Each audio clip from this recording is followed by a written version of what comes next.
Hello, everyone, and welcome to the second edition of your Balkanweek. Just a reminder to everyone, this is a set of videos that I do in the first instance for students in my seminars on Southeast Europe at University College London.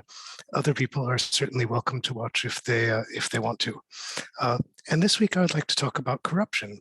If you're interested in corruption, it has really been quite a week.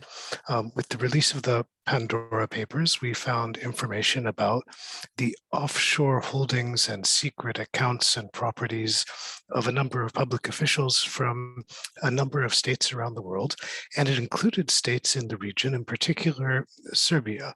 And in Serbia, you had two interesting cases. One involved the Minister of Finance, Siniša Mali.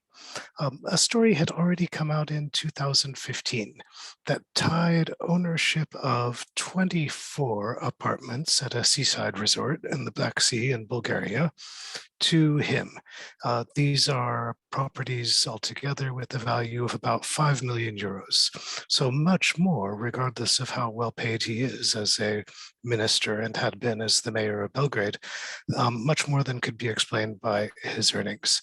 And the ownership of this apartment was traced to him through two companies registered anonymously on the British Virgin Islands, which together with a bunch of other places in the world is one of those places where people form shell companies because companies can be registered without the owners being named.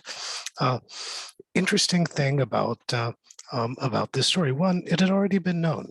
That is, the story of his ownership of these 24 apartments had been broken by the research journalism network Creek in 2015. He said it was untrue, said it was part of an effort to discredit him. Now we know that it's true. Second thing, the way that those apartments were purchased, they were purchased from a person who had been the director of the Serbian affiliate of the Russian company Lukoil. Previous to buying them, Siniša Mali had been director as agency of the Agency for Privatization in Serbia and arranged the sale of a chain of petrol stations in Serbia to Lukoil. Lukoil promised to invest in the company that it had bought, but instead immediately took out a very large loan for itself from that company. The other story coming out of Serbia involved the Minister for the Development of Disadvantaged Communities, Novice Tončev. This was a person who was the owner of a construction firm that really began to take off when he became a member of the board of directors of one of the regime-affiliated political parties. And in this case, his name appeared as the owner of a firm also registered in the British Virgin Islands.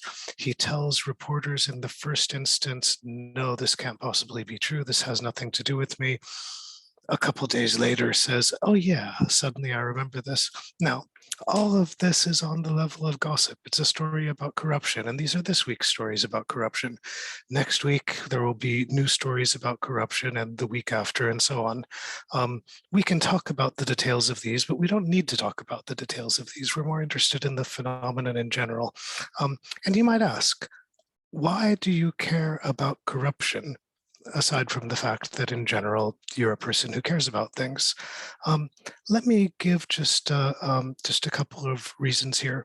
First, all of this property and all of these secret accounts and the figures that are brought up indicate that there are public officials who have access to wealth, to financial resources and property that cannot be explained by their salaries as public officials.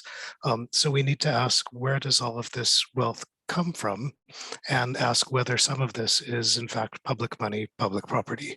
Second, all these secret companies and anonymous bank accounts and hidden properties and all of that operate through international networks that put public officials into relations of interest with other states that may very well be out of harmony with the relations of interest to other states that the public and the states that they exist have.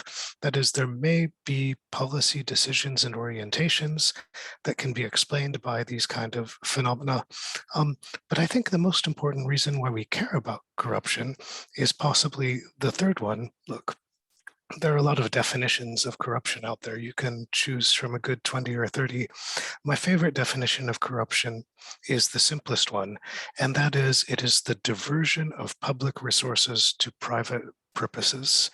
And when we see this repeatedly on a large scale happening systematically, then we begin to ask the question, we are forced to ask the question, in whose interest is the state operating, the institutions of the state and the people who fill those institutions, and you begin to get an explanation for the high levels of distrust that exist in public institutions, in political parties, in representative systems, and much of the rest of the rhetoric of building markets and democracy and the rest of that.